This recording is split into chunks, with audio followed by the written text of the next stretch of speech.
다 함께 찬송가 545장 이 눈에 아무 증거 아니 베어도 찬양하시겠습니다.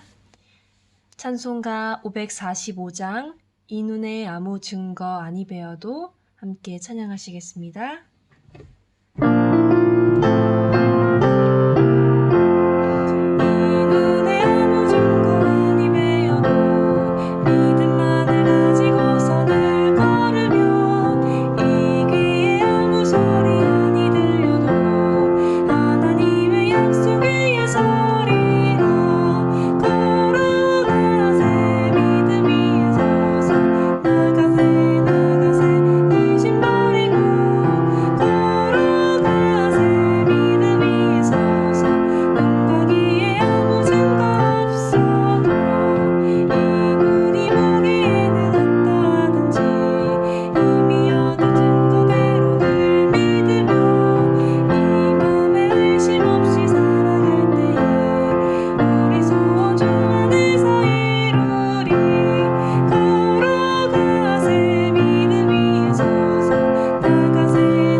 함께 기도하시죠.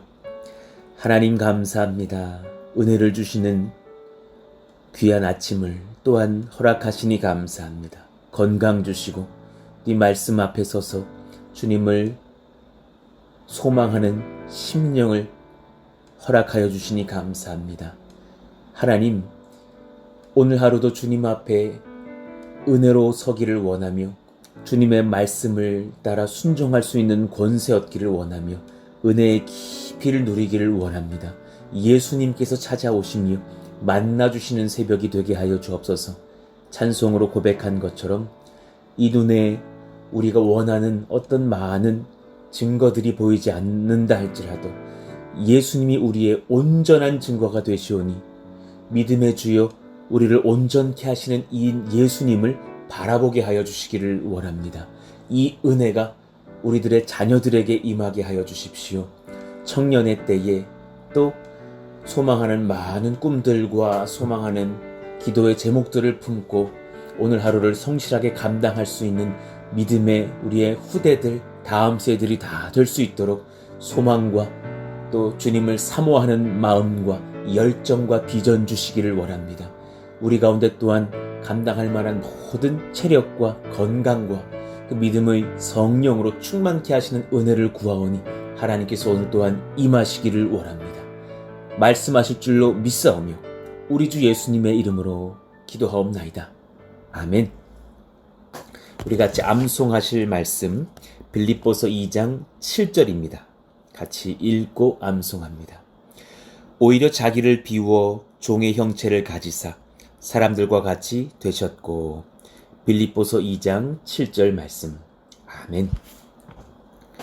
오늘 우리에게 주시는 하나님의 말씀은 사사기 13장 8절에서 14절의 말씀입니다. 사사기 13장 8절에서 14절의 말씀. 우리 같이 한 절씩 교독합니다. 마노아가 여호와께 기도하여 이르되 주여 구하옵나니 주께서 보내셨던 하나님의 사람을 우리에게 다시 오게 하사 우리가 그 낳을 아이에게 어떻게 행할지를 우리에게 가르치게 하소서 하니 하나님이 마노아의 목소리를 들으시니라.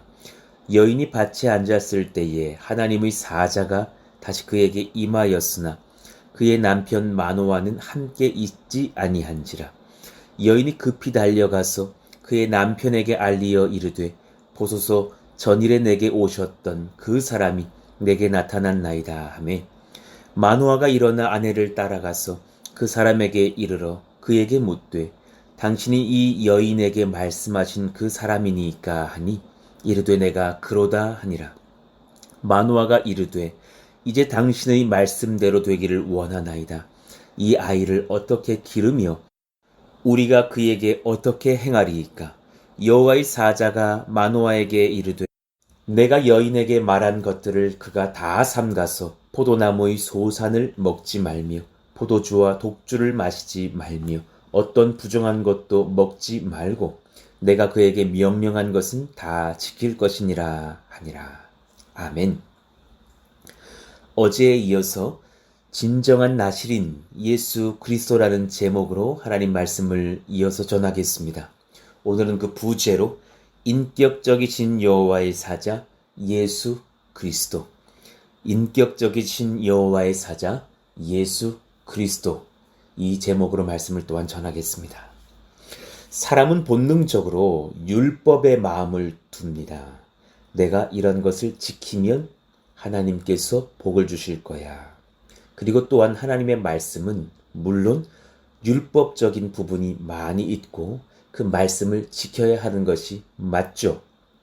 우리가 십계명을 지켜야 하며 그 십계명에 하나님께서 하지 말라라는 것들을 어길 때면 우리의 마음과 가정과 교회와 이 나라가 병드는 것을 또 우리가 하나님을 기쁘시게 하지 못한다는 것을 너무나 잘 알고 있습니다.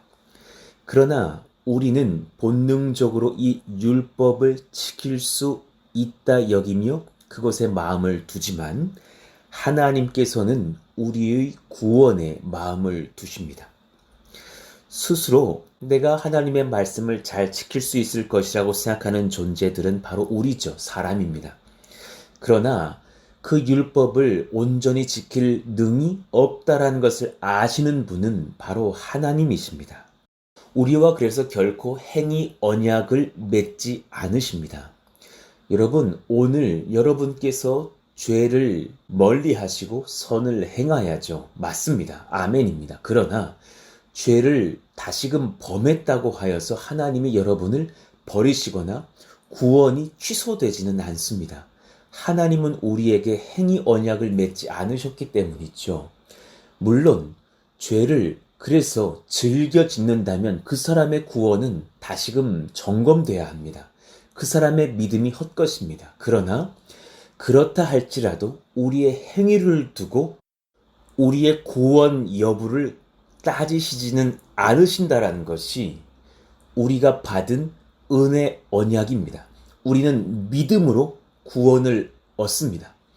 믿음이 건강한 믿음인 것이라면 반드시 그에 합당한 행위를 낳겠죠. 그러나 하나님은 그 행위를 보시고서 구원을 정하시는 것이 아니라 믿음을 보시고 구원하시는 줄로 믿습니다.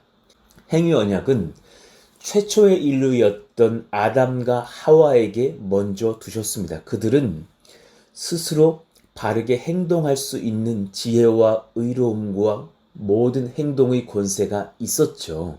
그러나 그들이 선악을 알게 하는 나무 열매를 따 먹으면서 하나님처럼 되고자 했을 때에 그 행위 언약은 파괴됩니다. 그래서 그들은 타락하는 인생, 사망을 언도받는 인생, 온 인류를 자범죄에 빠뜨리는 원죄를 범하는 첫 번째 인류가 되었죠. 그 뒤부터 바로 창세기 3장에서 뱀의 머리를 부술 여자의 후손을 약속하시면서 주님은 은혜 언약을 다시금 우리와 맺으시는 것입니다. 은혜 언약이 무엇입니까? 예수님을 믿음으로써 우리를 구원하시고 또한 성령을 보내사 그의 합당한 삶을 살게 지도하시겠다라는 하나님께서 일방적인 은혜를 베푸시겠다라는 언약입니다. 우리는 단지 믿음으로써 그 은혜 언약의 주체이신 하나님을, 그의 아들 예수님을 마음에 모시면 충분합니다. 그분의 말씀을 또한 청종하게 되어 하나님의 성령을 누리며 살게끔 하나님께서는 우리와 은혜 언약을 맺으셨습니다. 구약의 제사 제도도 사실은 행위 언약이 아닙니다. 그들이 그렇게 행동하지 못할 것을 아시고 예수님을 예표하시는 구약의 제사 제도를 두사 짐승이 대신 피를 흘려 우리의 죄를 사함받게 하셨으며 그 짐승을 잡을 때마다 우리는 장차 오실 우리의 유일한 어린 양 예수님을 바라보게 되어 있었죠. 그러니 사실 구약의 제사 제도도 은혜 언약의 일부인 것을 알게 됩니다. 오늘 본문에 보면 마노아 부부가 깜짝 놀라서 대화를 한 뒤에 다시금 그 여호와의 사자가 무엇이라 말씀하셨는지를 다시 듣기를 원하여서 하나님께 기도하게 되죠. 8절을 봅시다. 마노아가 여호와께 기도하여 이르되 주여 구하옵나니 주께서 보내셨던 하나님의 사람을 우리에게 다시 오게 하사 우리가 그 낳을 아이에게 어떻게 행할지를 우리에게 가르치게 하소서 하였습니다. 어떻게 행할지를, 그 율법을 어떻게 지킬지를 묻죠. 그 율법의 내용들, 나시린의 법들이 무엇이었습니까? 어제 3절을 다시 한번 살펴보시죠. 3절 이후의 말씀을. 여호와의 사자가 그 여인에게 나타나서 그에게 이르시되 보라 내가 본래 임신하지 못함으로 출산하지 못하였으나 이제 임신하여 아들을 낳으리니 4절 그러므로 너는 삼가 포도주와 독주를 마시지 말며 어떤 부정한 것도 먹지 말지니라. 5절 보라 내가 임신하여 아들을 낳으리니 그의 머리 위에 삭도를 대지 말라. 이 아이는 태에서 나옴으로부터 하나님께 바쳐진 나시린이 됨이라. 그가 블레셋 사람의 손에서 이스라엘을 구원하기 시작하리라 하시니 그랬어요.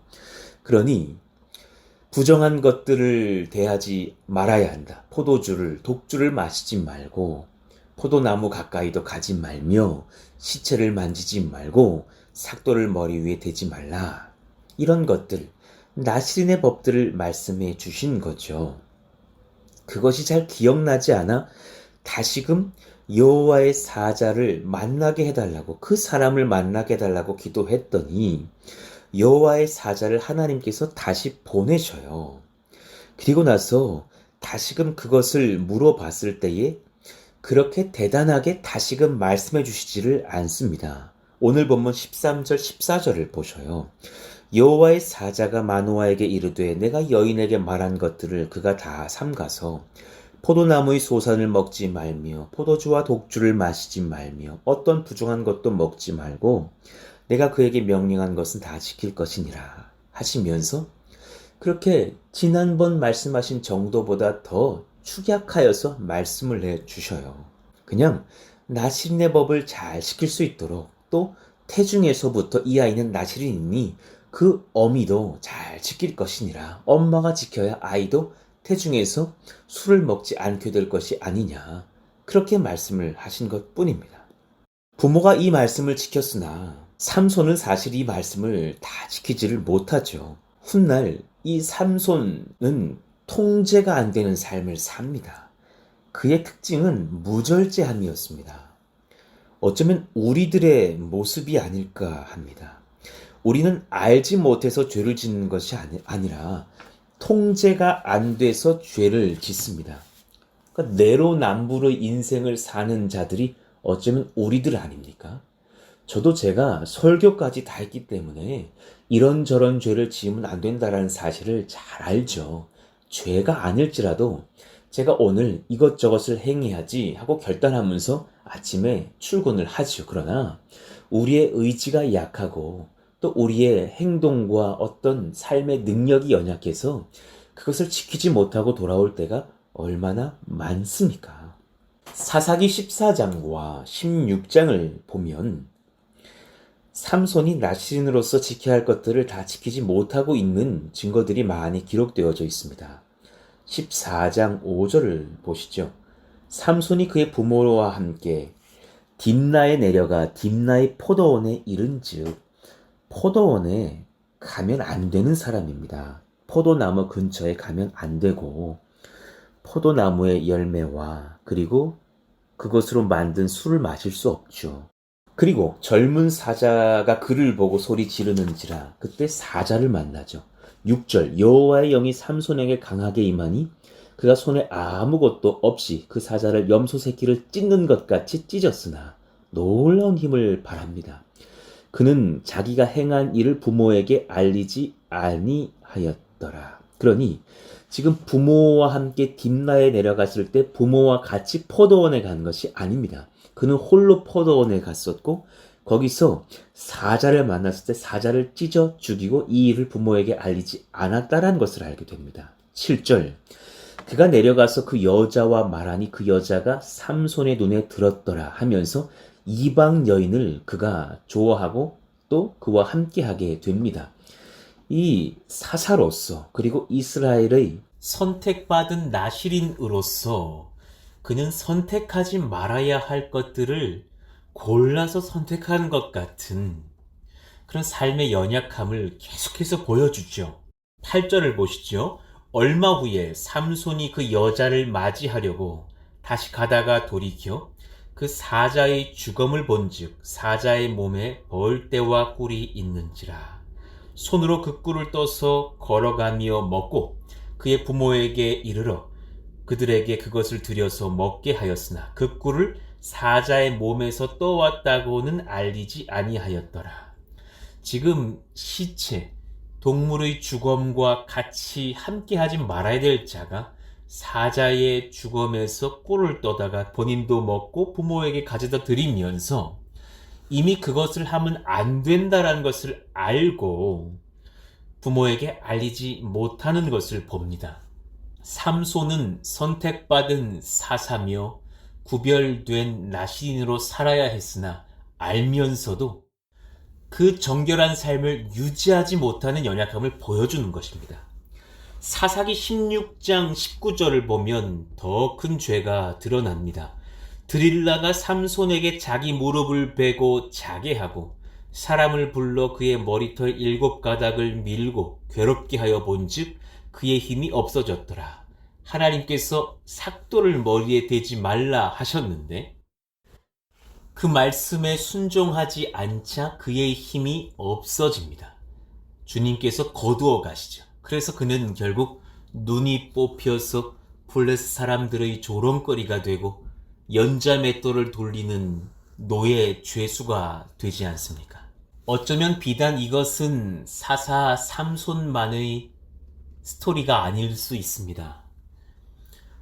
교회가 무너지고 한국 기독교 또 세계 곳곳의 교회들이 힘을 잃는 것은 말씀을 지킬 수 있는 힘이 없음을 끊임없이 부인하면서 우리가 다 지킬 수 있는 것처럼 혹은 지키지 못하면서도 지킨 듯이 그렇게 종교적인 기독교인으로서 행세하고 있는 교회와 우리들 성도들의 모습 때문이 아닌가 생각을 합니다.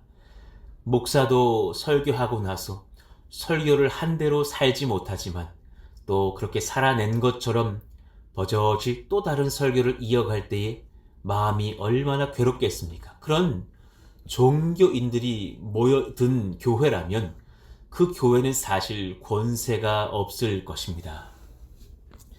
이런 연약한 우리들을 위해서 인격적으로 찾아오신 하나님의 아들 진실한 나실인 예수 그리스도가 계십니다. 그분은 참으로 인격적이십니다. 마노아의 아내에게 여호와의 사자, 하나님의 사자가 그렇게 방문하고 떠나셨는데 너무 놀란 마노아의 아내는 그의 말을 전체적으로 다 기억하지를 못하며 또 그가 누구시며 어디서부터 오셨는지 묻지 못했죠. 그러니 이 말씀을 전해 들은 마노아는 다시금 하나님께 기도합니다. 여호와께 기도하여 이르되 8절입니다.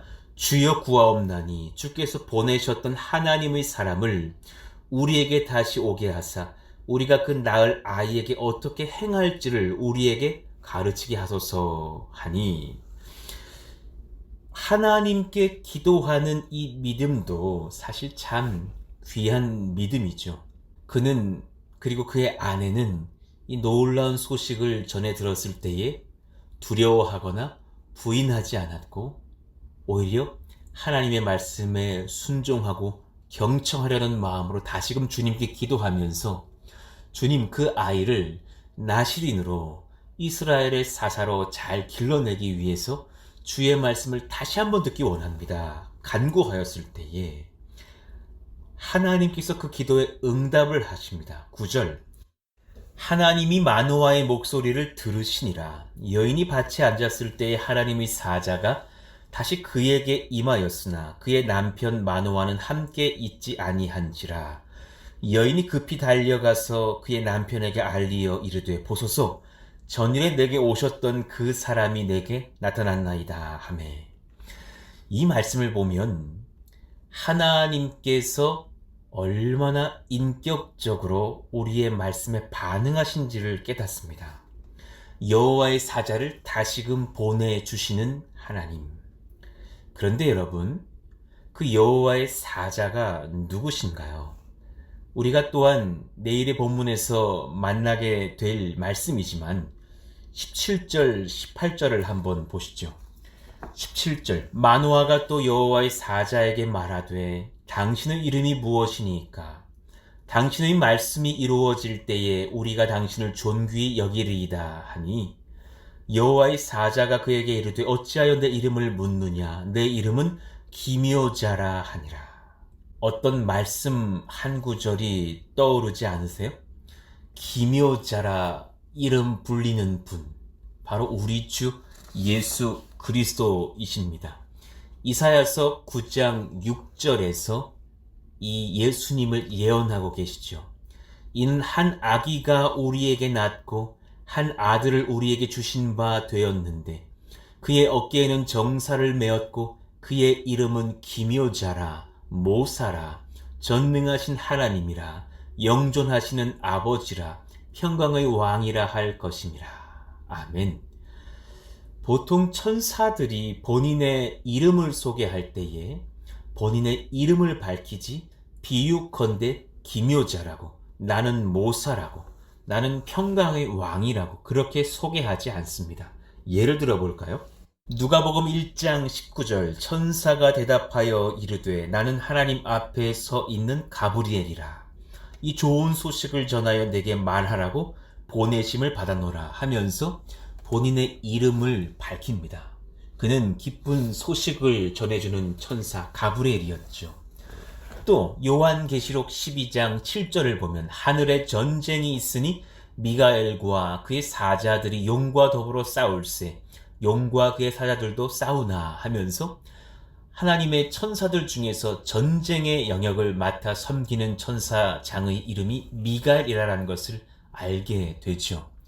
그러니 오늘 이 하나님의 사자께서 마노아의 본인의 이름을 여쭙는 질문에 스스로 나의 이름은 기묘자라 하셨다라는 것은 분명한 사인이 됩니다. 그분은 이미 구약에서 여러 차례 그렇게 인간의 모습으로 등장하시는 하나님의 유일한 형상 되시는 예수님이신 것을 또한 우리는 깨닫게 됩니다. 얼마나 영광스러운 일입니까? 그러니 하나님의 인격적이심을 여러분 깨달으셔야 돼요. 지금 마노아는 이름이 등장하지만 마노아의 아내는 이름조차 등장하지 소개되지 않습니다. 그런데도 우리 예수님께서는 그 여인에게 먼저 2번이나 그렇게 나타나셔서 존귀한 하나님의 말씀을 전해주시면서 자신의 예표인 사사 하나님의 탁월한 주의 나실인 될 삼손이 너의 뱃속의 태중에 자라나게 될 것이고 태어날 것이라 소개를 하시고 있는 것이죠. 또한 마노아가 한 번 더 예수님께 신방을 요청했을 때에 그는 그렇게 찾아오신다라는 말입니다. 얼마나 놀라운 은혜이며 얼마나 인격적이신 하나님이신가를 우리는 깨닫게 됩니다. 삼손은 그렇게 나실인으로 사사로 태어나고 자랐으나 그는 나실인에 합당한 사사로서 합당한 하나님의 말씀에 순종하지를 못했습니다. 그러나 우리 예수님께서는 순종하셔서 우리에게 은혜의 유일한 통로가 되어 주셨습니다. 또한 오늘 말씀을 통하여 보니 인격적으로 그렇게 2번씩 찾아오시면서 하나님의 백성들을 만나시며 소망과 구원을 베푸시는 참으로 탁월하신 하나님의 아들 되심을 깨닫게 됩니다. 주님의 말씀 앞에 우리가 놀랄 수 있고 그 말씀에 대한 순종이 부담스러울 수 있죠. 그러나 하나님께서는 예수님을 통하여서 우리와 은혜 언약을 맺으셨기에 그 행위로 구원을 얻는 자들이 아니라 하나님의 아들의 온전하신 행위로 우리의 연약함을 완전히 덮으시며 그 보혈의 권세로 우리를 거룩하고 깨끗하게 하시는 은혜의 주님이시라는 것을 믿고 모든 말씀 앞에 아멘 하시기를 원합니다. 또한 율법의 완성을 위해 우리에게 찾아오시는 예수님을 놓치지 않으시기를 원합니다. 아직도 기독교인들 중에는 예수님을 믿었으나 본인이 그 말씀에 삼손처럼 순종하지 못하면 사실 자신의 구원이 취소될까봐 두려워하시는 분들이 많이 계십니다. 물론 제가 내일도 모레도 이어서 말씀을 전하겠으나 우리는 하나님의 말씀에 순종하여야 하죠. 그러나 하나님께서는 우리가 온전하게 순종하지 못할 것을 아시고 진실한 중보자, 유일한 구원자 예수님을 보내셨다는 사실을 아셔야 합니다. 동백 동산교회를 담임하시는 김광철 목사님이 계셔요. 그분이 일전에 제가 섬겼던 고등부 아이들에게 오셔서 참 귀한 말씀을 전해주셨습니다. 그 말씀의 제목이 참 특이했습니다. 염색과 빨래는 다릅니다 라는 말씀이었어요. 여러분, 이 진리를 깨달으셔야 돼요. 예수님은 우리에게 빨랫감을 주시면서 빨래 잘 좀 해라 라고 말하시는 분이 아니세요. 너 더럽히면 안 돼. 너 이거 다시 옷 더럽히면 내가 너 버릴 거야 라고 말하시는 하나님이 아니시라는 거예요.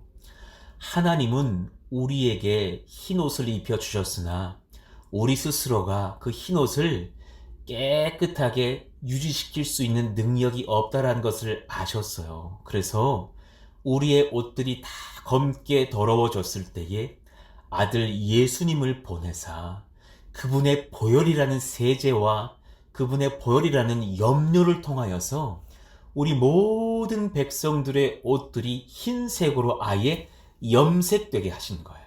그러니 독특한 그 제목의 설교를 우리에게 들려주시면서 우리 아이들이 다 은혜를 받았던 거예요. 염색과 빨래는 다른 거예요.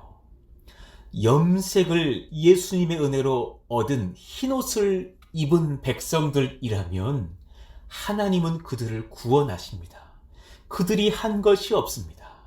그들이 그 흰옷을 만들어내려고 깨끗하게 산 것도 아니고 날마다 탁월한 표백제로 세제로 빨래를 한 것도 아닙니다.